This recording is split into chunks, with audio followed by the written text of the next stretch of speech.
বিয়ের পর মেয়েদের নাকফুল পরার কথাটি কি? এটি একটি সামাজিক প্রথা ও সাজসজ্জার অংশ।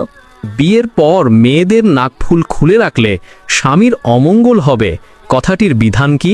ভিত্তিহীন কথা। বিয়ের পর মেয়েদের হাতে চুড়ি পরার কথাটা কি?